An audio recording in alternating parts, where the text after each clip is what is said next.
Hello everyone, good morning. हम लोगों ने class 10 chemistry chapter number 3 metals and non metals का पार्ट 1 और पार्ट 2 देख लिया। आज हम लोग पार्ट 3 देखेंगे। How do metals react with solutions of other metal salts?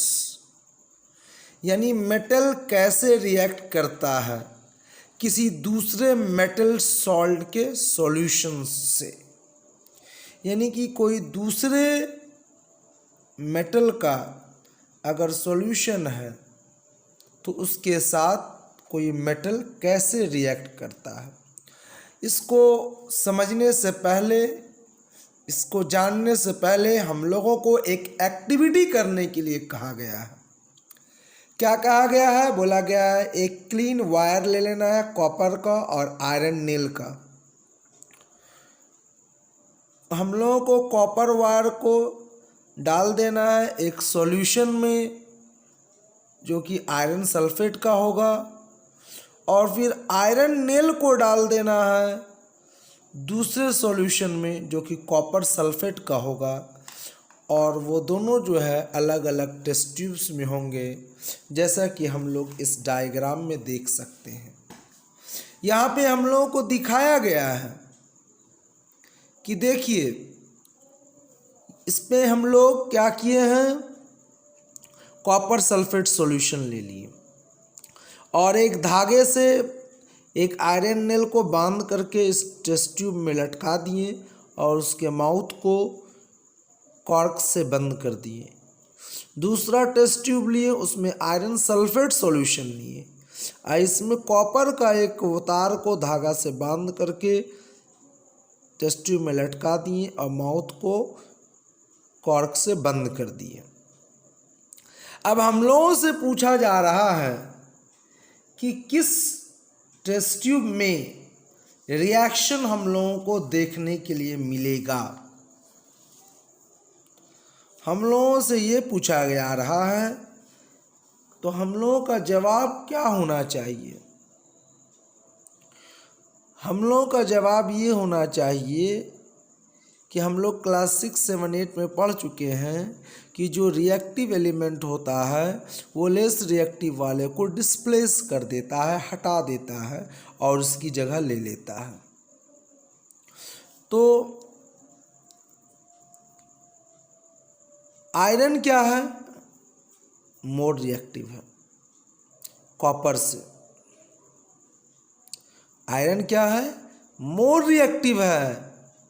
तो इसीलिए क्या करेगा, आयरन जो है कॉपर सल्फेट सॉल्यूशन में से कॉपर को हटा देगा और उसके जगह ले लेगा। लेकिन कॉपर जो है लेस रिएक्टिव है, तो कॉपर जो है इस आयरन सल्फेट में से आयरन को हटा करके इसकी जगह नहीं ले सकता है।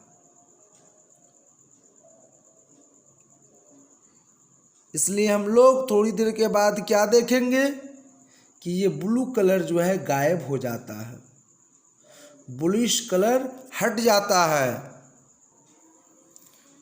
और हम लोग ये भी देखेंगे कि red brown copper metal form हो जा रहा है।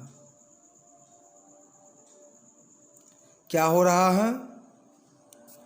ये आयरन जो है कॉपर सल्फेट में से कॉपर को हटा दिया, ब्लूइश कलर का ये था, आयरन ग्रे कलर का था। अब क्या हो जाएगा, ग्रीनिश सॉल्यूशन बन जाएगा, और यहाँ पे हम लोग रेड ब्राउन कलर देखेंगे। तो वो जो कॉपर मेटल बन रहा है वो क्या करता है, एक रेड ब्राउन लेयर बना देता है आयरन नेल पर।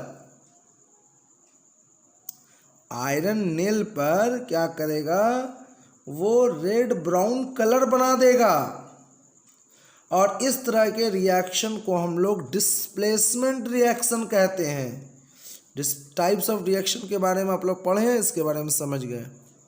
एक मोर रिएक्टिव एलिमेंट, एक मोर रिएक्टिव एलिमेंट, एक more reactive metal less reactive वाले को हटा दिया। चैप्टर नंबर 1 याद कीजिए, वहाँ आप पढ़े थे डिस्प्लेसमेंट रिएक्शन के बारे में। तो हम लोग इस कंक्लूजन पे पहुँचे कि जब भी कोई मेटल रिएक्ट करेगा किसी दूसरे मेटल के सॉल्ट सॉल्यूशन के साथ, और अगर वो मेटल मोर रिएक्टिव है, मेटल जो है वो मोर रिएक्टिव है, तो वो लेस रिएक्टिव वाले मेटल को हटा देगा उसके सॉल्यूशन में से, और उसके साथ सॉल्यूशन उसको हटाएगा इधर, और फिर जो बचा हुआ रहेगा उसके साथ वो खुद सॉल्यूशन बना लेगा।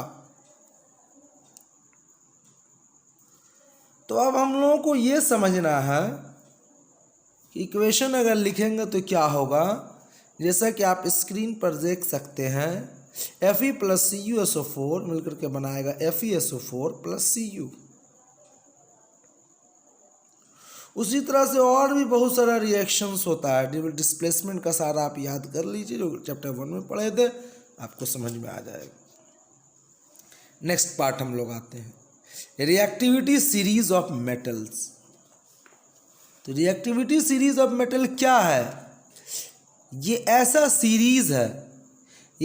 सीरीज है मेटल के जिसमें कि मोर रिएक्टिव एलिमेंट को ऊपर रखा गया है, उसके लेस वाले को नीचे, उससे लेस रिएक्टिव वाले को उसके नीचे, यानी कि ऊपर से नीचे की तरफ रिएक्टिविटी घटता है, घटते क्रम में है, कम होते हुए है। यहाँ सबसे ज़्यादा रिएक्टिव है, यहाँ लीस्ट रिएक्टिव है।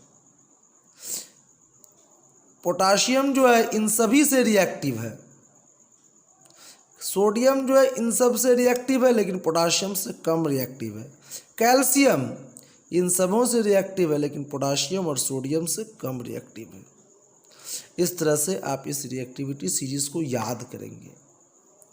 कैसे याद रखेंगे? पहला अक्षर याद रखिएगा।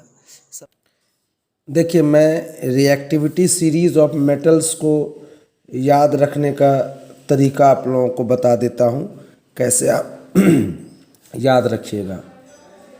देखिए, पोटाशियम है,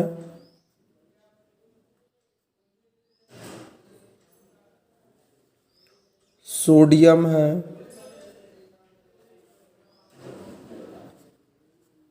कैल्शियम है, मैग्नीशियम है,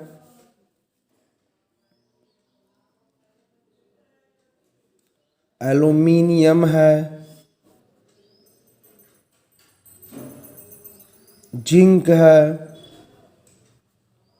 आयरन है, टीन है, लेड है, हाइड्रोजन है, कॉपर है, सिल्वर है, गोल्ड है। तो आप इस तरह से इसको लिखेंगे कि please stop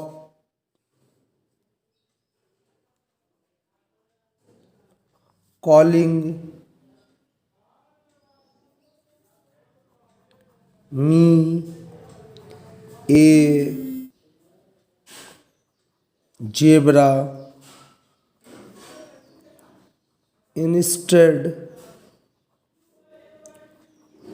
try learning how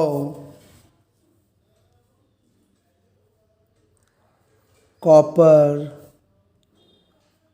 saves gold। देखिए, याद रखिएगा, पी से पोटासियम होता है, यहाँ प्लीज़, सोडियम एस से होता है स्टॉप, कैल्शियम सी ए होता है कॉलिंग, मैग्नीशियम एम से होता है मी का एम, एल्युमिनियम का ए, जेब्रा का जेड, जिंक। उसके बाद आपका हो गया आयरन का आई, इंस्टेड का आई, टीन का टी, ट्राई, लेड का LE, यहाँ लर्निंग का LE लीजिए। उसके बाद हाइड्रोजन का H, यहाँ हाउ का H लीजिए। फिर यहाँ कॉपर का पूरा नाम, कॉपर का पूरा नाम, सेप सिल्वर के लिए S, यहाँ S, ये गोल्ड पूरा पूरा। तो ये सब जो है PSCAMAAZITLEHCOS गोल्ड, ये सब सिंबल नहीं है, ये सब सिर्फ मैं याद रखने का तरीका बता रहा हूँ। सिंबल तो आप लोग जानते हैं, तो आप इस तरह से याद रखिएगा। Please stop calling me A zebra, instead try learning how copper saves gold. कि अगर कभी रिएक्शन होगा मोर रिएक्टिव एलिमेंट वाले का लेस रिएक्टिव एलिमेंट के वाले सॉल्ट के साथ, सॉल्ट सॉल्यूशन के साथ, तो मोर रिएक्टिव वाला लेस रिएक्टिव वाले को हटा देगा। लेकिन अगर लेस रिएक्टिव वाला क्या कर रहा है, मोर रिएक्टिव वाले सॉल्ट में रिएक्ट कराया आएगा, तो वो रिएक्शन नहीं होगा। जैसे कि इस केस में हम लोगों ने देखा कि ये रिएक्शन नहीं हुआ। यहाँ क्या था, आयरन सल्फेट सॉल्यूशन, कॉपर को डाले तो कॉपर नहीं हटा पाया इसको, क्योंकि कॉपर लेस रिएक्टिव है। देखिए यहाँ पे आप देख सकते हैं कॉपर कहाँ पर है, यहाँ पर, और आयरन कहाँ है, इस जगह पे है। तो ये ज़्यादा रिएक्टिव हुआ ना, ऊपर में मोस्ट रिएक्टिव, ले उससे थोड़ा कम कम होते हैं तो लीस्ट रिएक्टिव यहाँ पर है। अब नेक्स्ट पेज में हम लोग आते हैं। यहाँ पर देखें हम लोगों को बोला गया कि how do metals and non metals react, metals और नॉन मेटल्स कैसे रिएक्ट करता है। तो हम लोगों ने पिछले पेजेस में देखा कि मेटल्स जो है रिएक्ट करता है बहुत तरीक़ा से, अलग अलग रिएजेंट्स के साथ। हम लोग पढ़ लिए कि किस तरह से मेटल जो है रिएक्ट कर रहा है एसिड के साथ, मेटल कैसे रिएक्ट कर रहा है वाटर के साथ, मेटल कैसे रिएक्ट करता है ऑक्सीजन के साथ, मेटल जो है कैसे रिएक्ट करता है किसी दूसरे मेटल के सॉल्ट सॉल्यूशन के साथ, है ना। ये सब हम लोगों ने देखा। तो ऐसा कैसे होता है, क्यों होता है, इस तरीक़े से क्यों रिएक्ट कर रहा है। अच्छा, हम लोगों ने क्लास 9 में ये भी पढ़ा कि जो नोबल एलिमेंट्स होता है, नोबल गैसेस होता है, उसका लास्ट ऑर्बिट में जो होता है कंप्लीट ऑक्टेट पूरा रहता है और वो लेस रिएक्टिव होता है, रिएक्टिविटी शो नहीं करता है क्योंकि उसके पास फिल्ड, लास्ट ऑर्बिट फिल्ड रहता है, कंप्लीटली फिल्ड रहता है। तो हम ऐसा इस तरह से कह सकते हैं कि द रिएक्टिविटी ऑफ एलिमेंट्स का मतलब हुआ कि वो टेंडेंसी है उसका अटेन करना एक कंप्लीट फिल्ड वैलेंस शेल, यानी वो चाहता है कोई भी मेटल रिएक्ट इसलिए करता है ताकि वो अपने लास्ट ऑर्बिट को कंप्लीट कर सके। हम लोग इस टेबल में देखेंगे, यहाँ पर हम लोगों को दिखाया गया है, क्या दिखाया गया जरा इसको देख लेते हैं कि टाइप्स ऑफ एलिमेंट्स हम लोग को यहाँ दिखाया जा रहा है। एलिमेंट का नाम helium, neon, argon, krypton, xenon, radon और भी बहुत सारे जो नोबल गैसेस है उस सभी में आप देखिएगा कि हीलियम में सिर्फ 2 होता है, बाकी सब में लास्ट में 8 होता है। मेटल्स को देख लेंगे हम लोग, sodium, magnesium, aluminium, potassium, calcium, इस सब के लास्ट में देखिए 1 इलेक्ट्रॉन, 2 इलेक्ट्रॉन, 1 2 3। नॉन मेटल्स का एग्जाम्पल ले लीजिए, nitrogen, oxygen, fluorine, phosphorus, sulphur, chlorine, सबके लास्ट ऑर्बिट में देखिए 5 6 7 5 6 7। ऐसे ही सब के बारे में हम लोग लोअर क्लास में पढ़ चुके हैं। ये हम लोग पढ़ चुके हैं कि अगर किसी एलिमेंट के लास्ट ऑर्बिट में 8 इलेक्ट्रॉन है तो वो नोबल गैस है, और हीलियम को छोड़ करके जो कि उसमें 2 इलेक्ट्रॉन होते हैं वह भी वो क्या है, नोबल गैस है। एक्सेप्शनल केस है हीलियम। फिर हम लोगों ने ये पढ़ा कि अगर किसी एलिमेंट के लास्ट ऑर्बिट में 1 2 या 3 इलेक्ट्रॉन है तो वो मेटल होता है। किसी एलिमेंट के लास्ट ऑर्बिट में, आखिर वाले ऑर्बिट में 5 6 7 रहता है इलेक्ट्रॉन्स, तो वो नॉन मेटल होता है। और किसी के लास्ट ऑर्बिट में 4 इलेक्ट्रॉन्स है तो वो मेटोलॉइड होता है। तो अब जब वो ऑक्टेट स्टेट में रहता है तो वो रिएक्ट नहीं करता है, तो हर एलिमेंट ये कोशिश करता है कि अपने लास्ट ऑर्बिट में हम 8 इलेक्ट्रॉन पूरा कर लें। तो इसको पूरा करने का 2 तरीका या आपका ये 3 तरीका है। एक तरीका ये है कि उसके पास जो इलेक्ट्रॉन है 1, 2 या 3 तो वो किसी दूसरे को दे दे। दूसरा तरीका है कि अगर उसके पास 5, 6, 7 है तो वो 3 इलेक्ट्रॉन या 2 इलेक्ट्रॉन या 1 इलेक्ट्रॉन लेकर के अपना 8, 8, 8 पूरा कर ले। मान लीजिए उसके पास 1 इलेक्ट्रॉन था तो वो दे देगा तो 8 बच जाएगा लास्ट में। जिसके पास 2 है वो भी दे देगा तो लास्ट में 8 बच जाएगा। 3 है वो भी डोनेट कर देगा तो लास्ट में उसके पास 8 बच जाएगा। जिसके पास 5, 6, 7 है वो 3 या 2 या 1 इलेक्ट्रॉन लेकर के अपना 8 पूरा सकता है। और तीसरा तरीका है शेयरिंग करके, यानी जिसके पास 4 इलेक्ट्रॉन से लास्ट में वो शेयरिंग कर सकता है। और भी बहुत सारे हैं, हम लोग पढ़ेंगे कि मेटल्स और नॉन मेटल्स बहुत सारे केसेस में पढ़ेंगे कि कैसे वो शेयरिंग करके भी अपना जो है ऑक्टेट पूरा करता है। तो हम लोगों ने यहाँ पर देखा कि 3 तरीका है अपने ऑक्टेट को पूरा करने का, यानी कि लास्ट ऑर्बिट में कंप्लीटली 8 इलेक्ट्रॉन्स पूरा करने का।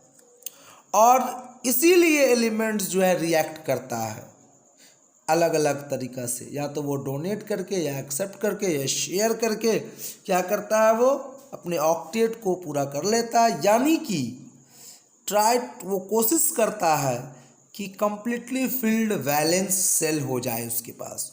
उसका जो वैलेंसी सेल हो, वैलेंस वाला सेल हो, वो क्या हो जाए, कंप्लीटली फिल्ड हो जाए।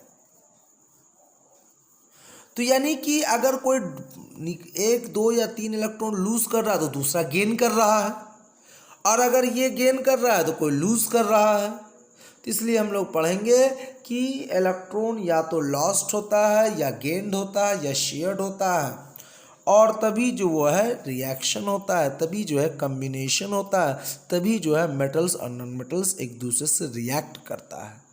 तो हम लोगों को जवाब मिल गया। यहाँ क्वेश्चन था हाउ डू मेटल्स और नॉन मेटल्स रिएक्ट। तो मेटल्स और नॉन मेटल्स रिएक्ट करता है by donating electrons, by gaining electrons और बाय शेयरिंग इलेक्ट्रॉन्स। अब देखिए हम लोगों को यहाँ पर एक एग्जाम्पल दिया गया है सोडियम के बारे में। सोडियम का एटॉमिक नंबर 11 होता है, 11 है तो हम लोग उसका इलेक्ट्रॉनिक कन्फिग्रेशन करेंगे तो 2, 8, 1 आएगा। तो यानी उसके लास्ट ऑर्बिट में 1 इलेक्ट्रॉन है, अगर वो अपने इस 1 इलेक्ट्रॉन को डोनेट कर देगा तो क्या बन जाएगा, Na+ बन जाएगा ना, कटायन बन जाता है, इसको सोडियम कटायन कहेंगे। और क्लोरीन के पास 17 है, इसका एटॉमिक नंबर 17 होता है क्लोरीन का, है ना। 17 देखिए यहाँ पे देख सकते हैं 17 है, तो 287 इलेक्ट्रॉनिक कन्फिग्रेशन होता है। तो हम लोग क्या करेंगे, लास्ट में 7 इलेक्ट्रॉन है तो इसको 1 इलेक्ट्रॉन चाहिए अपना ऑक्टेट 8 पूरा करने के लिए। तो ये क्या करेगा, इस सोडियम से 1 इलेक्ट्रॉन ले सकता है, और जब ले लेगा और 8 पुर जाएगा तो इसके पास भी क्या होगा, ये अपना 1 इलेक्ट्रॉन इसको दे दिया तो इसके पास 2, 8 बच जाएगा। इसकी ये एक ले लेगा तो इसके बाद 2, 8, 8 हो जाएगा। तो ये क्या बनाएगा, क्लोराइड एनायन बना देगा, ये सोडियम कटायन बनाएगा। याद रखिएगा पॉजिटिवली चार्ज्ड आयन्स को कटायंस कहते हैं, क्लास 9 में पढ़े थे आप लोग। और नेगेटिवली चार्ज्ड आयन को अनायन कहते हैं। तो जब कोई atom of an element lose करता है इलेक्ट्रॉन को तो वो कटायन बन जाता है, और जब कोई गेन करेगा तो वो अनायन बन जाएगा। तो अब ये सोडियम क्या करेगा, अपना 1 इलेक्ट्रॉन उसको दे देगा, Na+ बन जाएगा, ये Cl जो है माइनस बन जाएगा। जब दोनों रिएक्ट करता है तो NaCl हो जाता है। और चूंकि दोनों के बीच में क्या हुआ, डोनेशन ऑफ इलेक्ट्रॉन हुआ, एक्सेप्टेंस ऑफ इलेक्ट्रॉन हुआ, तो हम लोग समझ सकते हैं कि ये किस तरह से रिएक्शन हुआ है। और चूंकि सोडियम और क्लोरीन जो है दोनों पॉजिटिवली चार्ज हो गया, देखिए यार, एक डोनेट करने के बाद Na+ हो जाता है, ये एक लेने के बाद Cl- हो जाता है। तब जब दोनों पॉजिटिवली चार्ज हो गया तो दोनों एक दूसरे को बहुत ही मतलब कहिएगा ताकत से खींचेगा, अट्रैक्ट करेगा, और दोनों एक दूसरे को बहुत अच्छे से होल्ड करके रखेगा, और उसको स्ट्रॉन्ग इलेक्ट्रोस्टैटिक फोर्स हम लोग कहेंगे। हम लोग क्लास 6 में पढ़ चुके हैं कि जब चार्ज पार्टिकल्स एक दूसरे को अट्रैक्ट करता है या रिपेल करता है तो जिस फोर्स के कारण ऐसा होता है उसको इलेक्ट्रोस्टैटिक फोर्स कहते हैं। तो वही चीज़ यहाँ पर हम लोग अप्लाई करेंगे। अब हम लोग को बोला गया है एक और आयोनिक कंपाउंड के बारे में देखने के लिए, मैग्नीशियम क्लोराइड के बारे में। तो आइए हम लोग नेक्स्ट पेज में देखते हैं क्या दिखाया गया है कि मैग्नीशियम, इसका एटॉमिक नंबर जो होता है वो कितना होता है, 12 होता है। इलेक्ट्रॉनिक कन्फिग्रेशन करेंगे तो 282 होता है। तो 282 जो हुआ तो लास्ट में इसको 2 इलेक्ट्रॉन यू लूज़ करेगा तभी ये अपना ऑक्टेट पूरा करेगा। और क्लोराइड आयन Cl क्या होता है, 2 8 17 है तो 2 8 7 उसको करेंगे तो इसको एक क्लोराइड आयन को 1 इलेक्ट्रॉन चाहिए और इसको डोनेट करना है 2 गो। इसका मतलब क्लोरीन क्या करेगा, मैग्नीशियम का 2 को डोनेट करेगा, एक क्लोरीन को 1 ही इलेक्ट्रॉन चाहिए। इसका मतलब मैग्नीशियम 2 क्लोराइड आयन के साथ रिएक्ट करेगा। तो यहाँ आप नीचे देख लीजिए वही हो रहा है। मैग्नीशियम क्या कर रहा है, 2 इलेक्ट्रॉन अपना दे रहा है, डोनेट कर रहा है। तो एक क्लोरीन 1 ही लेता है तो इसीलिए एक ऊपर लिख दिए, फिर दूसरा नीचे, इस तरह से इधर गया और ये क्या बना दिया, 2 को ये लूज़ किया। जितना इलेक्ट्रॉन लूज़ करता है उतना पॉजिटिव चार्ज पड़ जाएगा। तो इस पर हो गया Mg2+। और क्या है, क्लोराइड आयन जो है 1 इलेक्ट्रॉन लिया तो 1 माइनस साइन लगा, लेकिन 2 को ऐसा है तो 2 नीचे में लगा दिए। इसलिए फार्मूला क्या हो जाता है, MgCl2 हो जाता है, क्योंकि एक मैग्नीशियम क्या कर रहा है, एटम क्या कर रहा है, रिएक्ट कर रहा है 2 क्लोराइड आयन के साथ। तो इसीलिए इसका फार्मूला हो जाता है MgCl2। तो इस तरह से अभी हम लोगों ने देखा दोनों केस में, सोडियम क्लोराइड वाले में और मैग्नीशियम क्लोराइड वाले में, कि क्या हो रहा है, ट्रांसफ़र ऑफ इलेक्ट्रॉन हो रहा है, गेन ऑफ इलेक्ट्रॉन हो रहा है।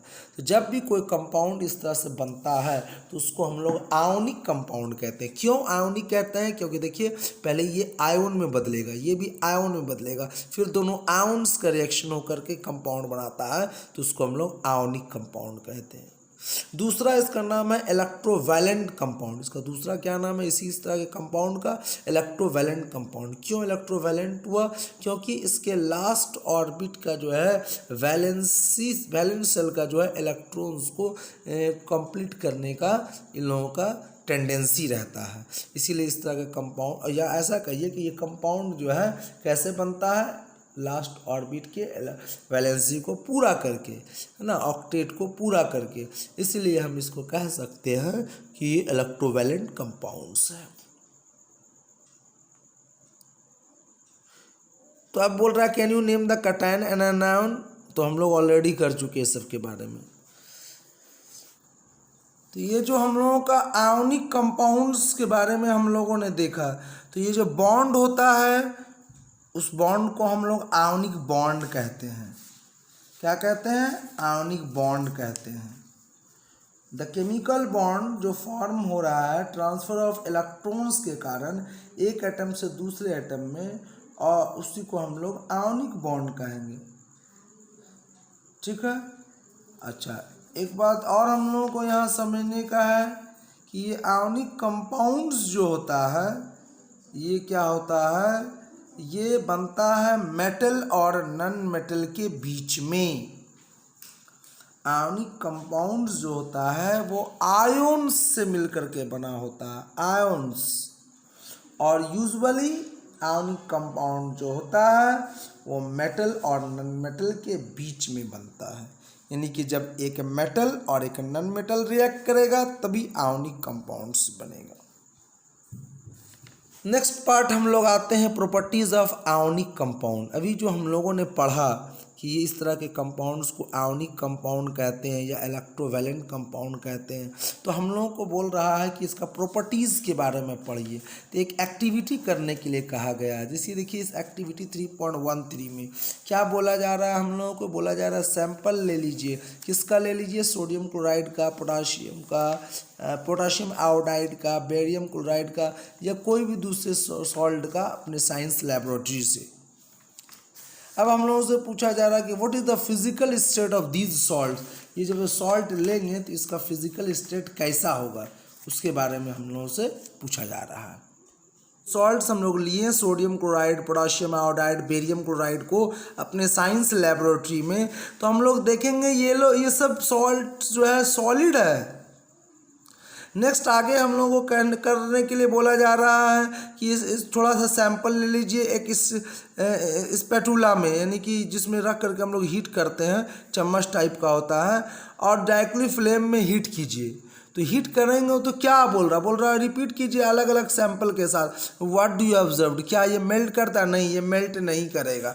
बहुत देर हीट करेंगे उसके बाद मेल्ट करता है। क्यों? क्योंकि आयोनिक कंपाउंड्स का जो होता है high melting point and high boiling point होता है, क्योंकि उसके बीच में जो आयोनिक फोर्स है ना, आयोनिक बॉन्ड है ना, वो बहुत ही स्ट्रांग होता है। फिर आगे हम लोगों को कह रहा है कि what do you observe, did the sample impart any colour to the flame. तो फ्लेम को उसमें तो कोई कलर नहीं देगा हम लोग को, और वो मेल्ट भी नहीं करेगा। अब हम लोगों को आगे कहने के लिए बोल रहा है कि सर्किट बनाइए 3.8 में, जैसा कि दिखाया गया इस डायग्राम में, और बताया जा रहा है कि क्या आप देखते हैं उसको ऑब्जर्व कीजिए।